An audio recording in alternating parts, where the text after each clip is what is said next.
Base sa rekomendasyon ng IATF, mananatiling nakapailalim sa Modified Enhanced Community Quarantine o MECQ ang NCR Plus bubble mula May 1 hanggang 14. Ang NCR Plus ay binubuo ng Metro Manila, Cavite, Laguna, Rizal at Bulacan. Ibig sabihin, patuloy ang pagpapatupad ng mahigpit na protocols para limitahan ang galaw ng tao sa mga nabanggit na lugar. Sa buong Central Luzon, tanging sa Bulacan na lamang umiiral ang MECQ. Gaya ng nakagawian, tanging essential activities lamang ang pinahihintulutan dito.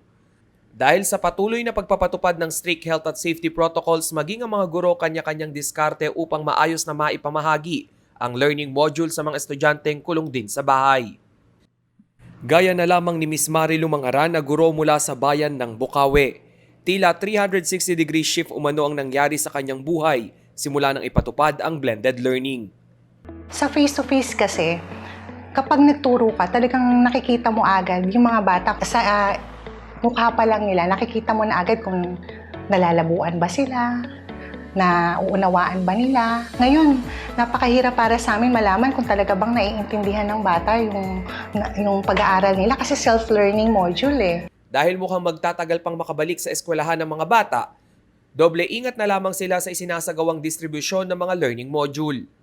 Mula sa pagsusuot ng gloves, face mask at scheduling ng pagkuha ng mga learning material, lahat ay kanilang inaasikaso upang maiwasan ang kontak sa ibang tao. Natatakot din ako na baka mamaya pag uwi ko, meron na rin nahawa na rin ako ng COVID-19. Diba? Kasi yung kalaban natin, hindi naman natin nakikita. Minsan hindi naman namin mapabayaan na yung mga magulang kapag hindi nila alam yung gagawin, talagang mapapalapit ka, mahahawakan mo talaga sila. Samantalang upang matiyak na ang lahat ay tumatalima sa mga ibinabang health guidelines, ang provincial government inilunsad ang libreng face mask para sa masa project. Higit 3 milyong face mask mula sa Malacanang ay pamamahagi sa buong probinsya.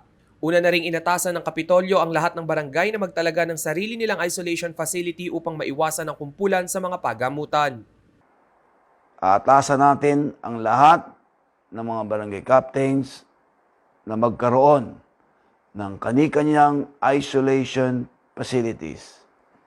Kasi po, kailangan magtulong-tulong tayo dito sapagkat dumadami po ang kaso natin. Sa COVID-19 bulletin ng DOH nitong April 28, umakyat na sa 3,555 ang aktibong kaso ng COVID-19 sa Bulacan. 37,874 ang total confirmed cases, 747 ang namatay at 33,572 ang recovered. Rainiel Pawid, CLTV News.